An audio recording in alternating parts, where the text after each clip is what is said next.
तो कल जैसा कि हम लोगों ने want half abnormal molar mass के बारे में पढ़ा था। एबनॉर्मल मोलर मास में क्या होता है कल हमने आपको बताया था। आज हम लोग नया टॉपिक स्टार्ट करने चल रहे, वांट हाफ फैक्टर। इसे आई से डिनोट करेंगे हम लोग, इसे आई से डिनोट करेंगे। 1886 में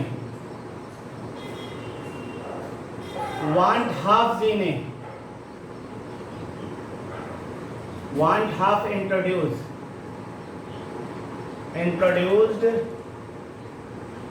a factor called want half factor. ये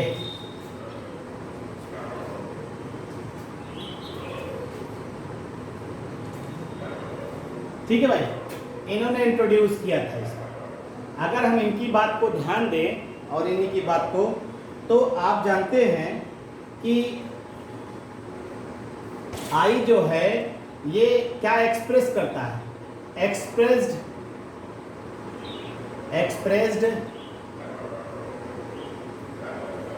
डिसोसिएशन और association of solute particle. Dissociation और एसोसिएशन ऑफ सॉल्यूट पार्टिकल के बारे में ये बताता है। डिसोसिएशन और एसोसिएशन ऑफ सॉल्यूट पार्टिकल के बारे में आपको कौन बताता है? ये आपको वांट हाफ फैक्टर ही बताता है, यानी आई जो है वो आपको ये बताता है। ठीक, और इसको डिफाइन कर सकते हैं। It may be defined as, may be defined as the ratio of normal molar mass,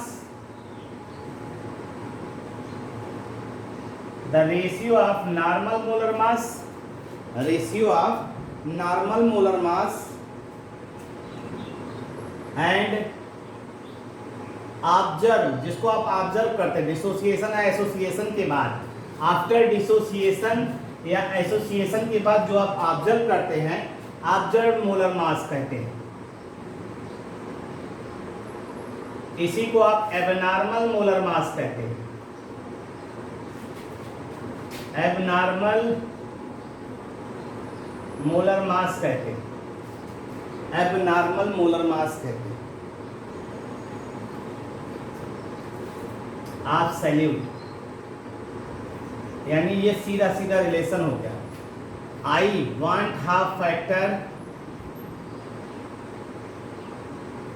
want half factor यानी आई जो होता है वो होता है नॉर्मल मोलर मास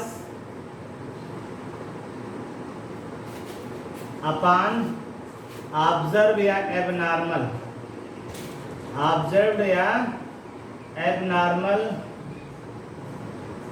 मोलर मास। ये फार्मूला होता है, ये आपका ये फार्मूला होता है।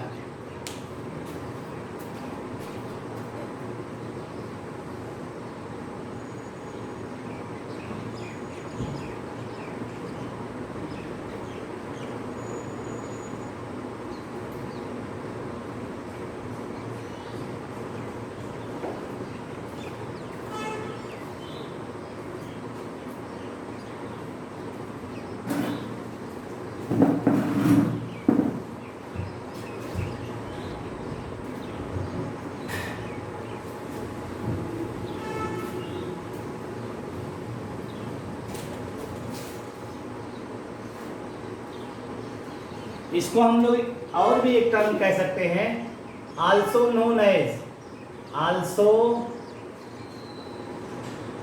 As correction factor. ये करेक्शन करता भी दिखाएंगे कहाँ करेक्शन करता है। Also known as correction factor भी इसे कहते हैं, also known as correction factor.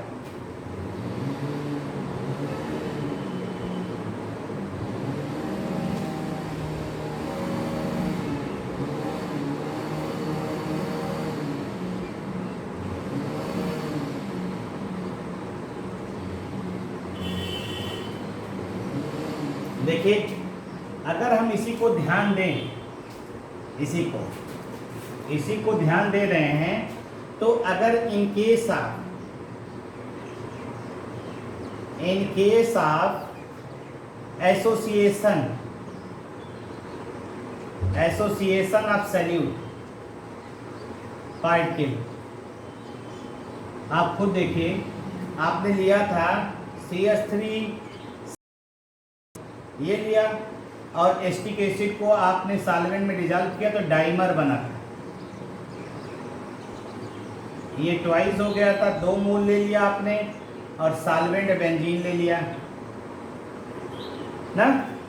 तो इसका मोलर मास कितना था 60, ये नॉर्मल मोलर मास, और इसका 120, ये एबनॉर्मल मोलर मास है। एबनॉर्मल मोलर मास है। तो अगर आप आई की वैल्यू निकालेंगे तो नॉर्मल का हो गया 60/120 यानी हो गया 0.5। तो इससे एक इंफॉर्मेशन आपको मिलती है कि अगर if I is less than 1 then association of solute particle takes place.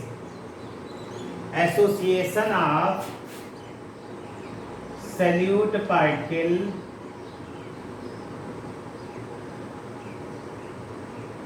takes place.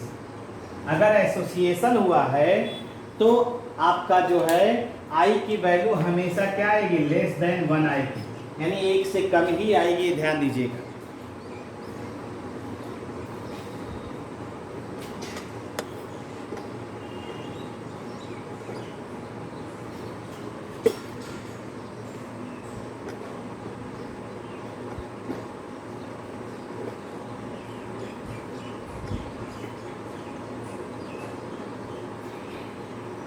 क्या कहा हमने, अगर एसोसिएशन ऑफ सैल्यूट पार्टिकल हो रहा है तो यहाँ आई की वैल्यू आप खुद देखिए, आपको हमने कल बताया था ना, एसोसिएशन होने पर मोलर मास बढ़ता है, और मोलर मास अगर बढ़ रहा है तो इसका मतलब दोनों का रेशियो निकालिए, नॉर्मल 60 है, 120 यानी 0.5 है।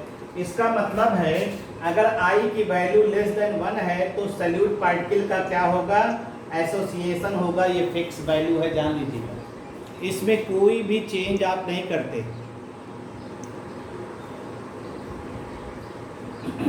ऐसे देखिए,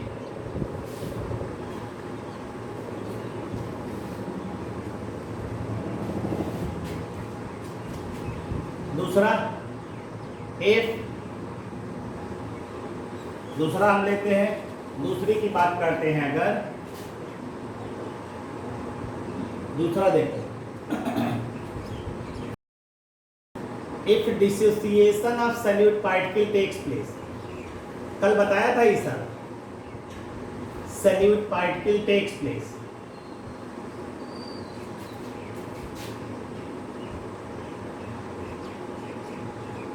अगर डिसोसिएशन हो रहा है तो क्या होगा, जैसे देखिए एग्जाम्पल लेते हैं तो उससे आपको आइडिया ज़्यादा अच्छे से हो जाएगा।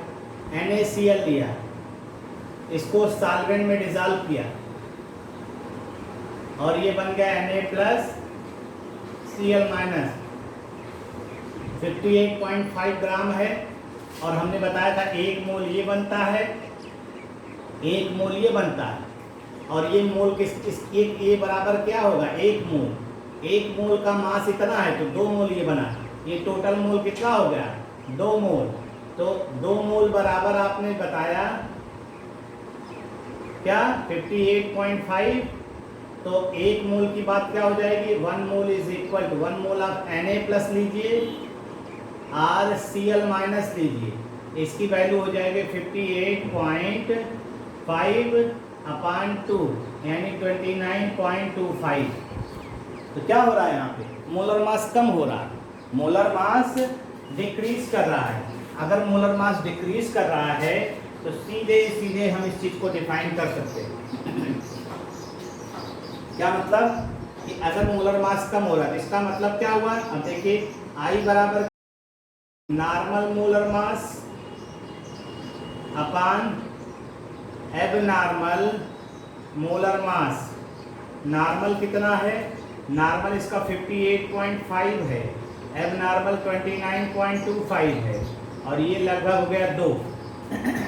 इसका मतलब है I की value greater than 1, then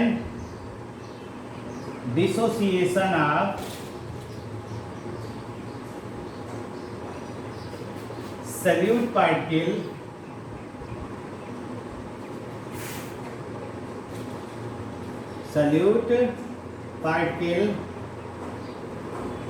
must take place।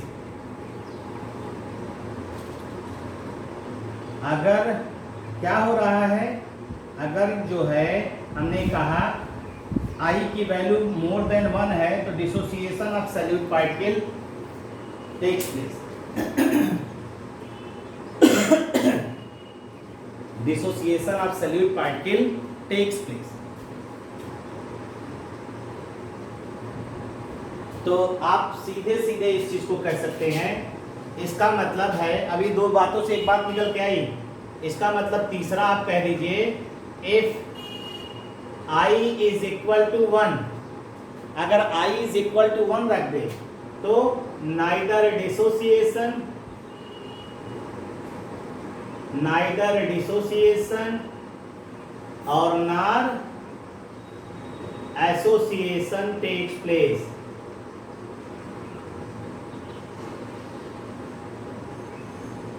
इसका मतलब है जो नॉर्मल मोलर मास होंगे वो बराबर हो जाएगा एबनॉर्मल मोलर मास, वही होगा।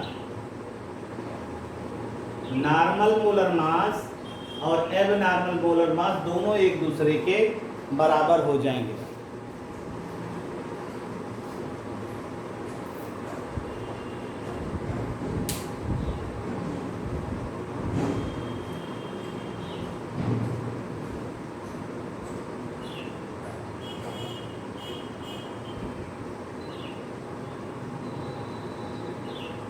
हो गया भैया?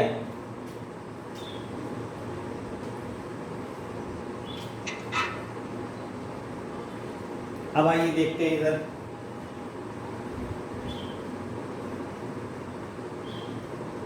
हो गया ना?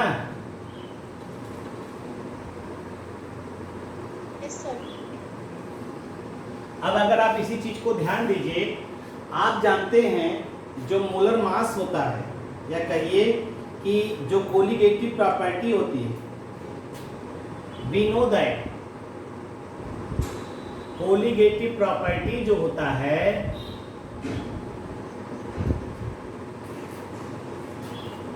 Are inversely proportional to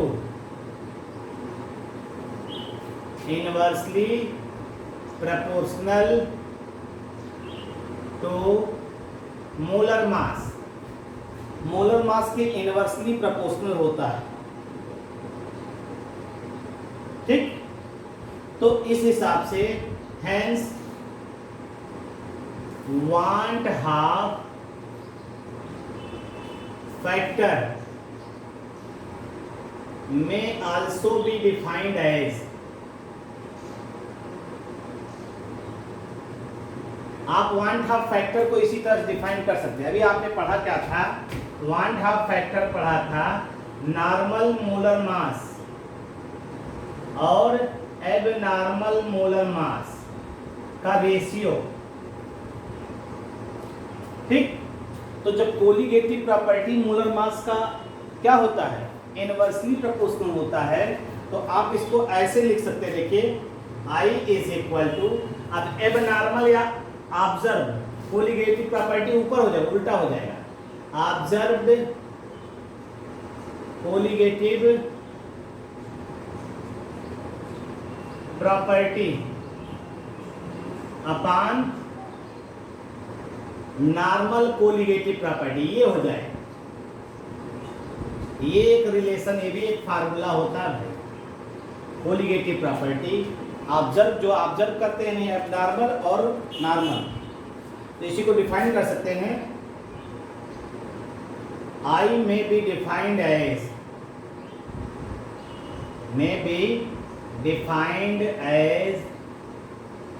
the ratio ratio of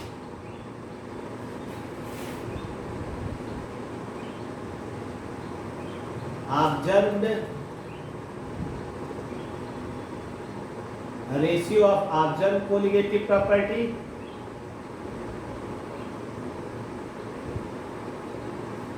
and normal colligative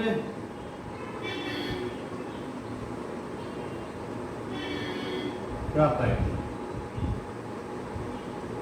I may be defined as a ratio of observed colligative property and normal colligative property. दोनों को डिफाइन कर सकते हैं.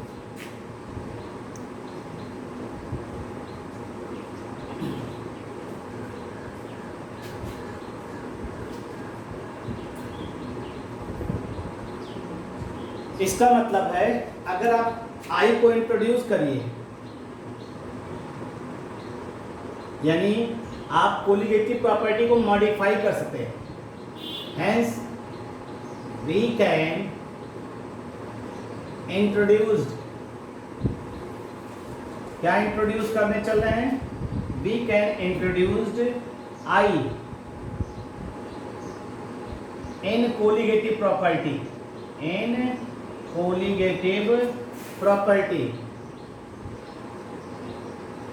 एंड मॉडिफाइड इट, और इसी को मॉडिफाई किया है, मॉडिफाइड इट.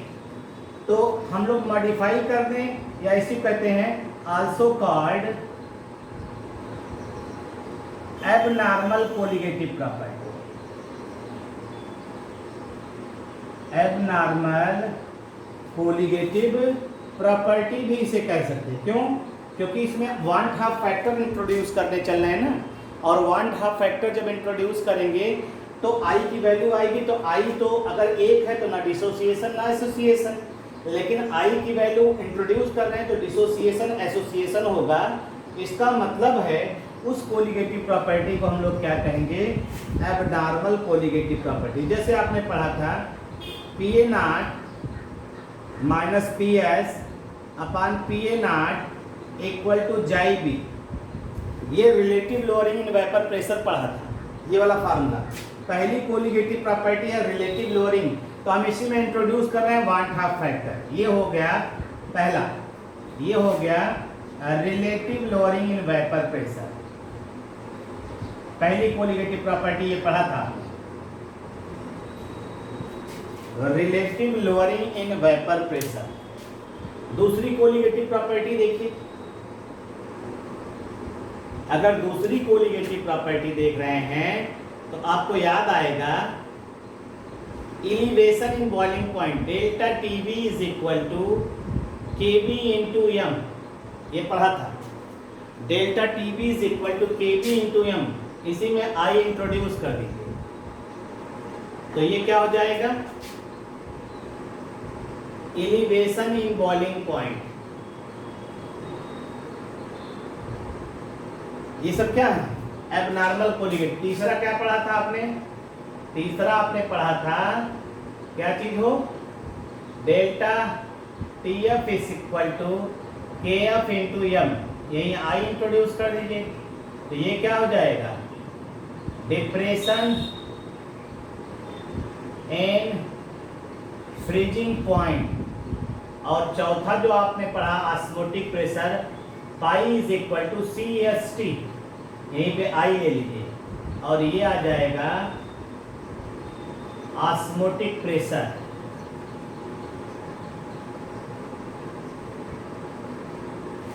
ऑस्मोटिक प्रेशर पाई या पी हमने बताया था ना, पाई या पी. पाई भी ऑस्मोटिक प्रेशर को रिप्रेजेंट करता है. all these property after introduction of 1/2 factor क्या कहलाएगा, called abnormal property. ये क्या कहलाएगा? एबनॉर्मल कोलिगेटिव प्रॉपर्टी कहलाएगा, कोलिगेटिव प्रॉपर्टी कहेंगे।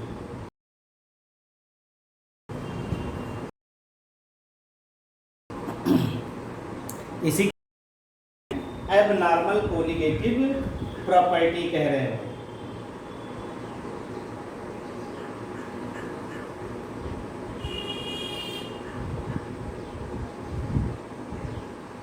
या मॉडिफाइड कोलिगेटिव प्रॉपर्टी कहिए, चाहे एबनॉर्मल कोलिगेटिव प्रॉपर्टी इसी को कहिए, ठीक है ना।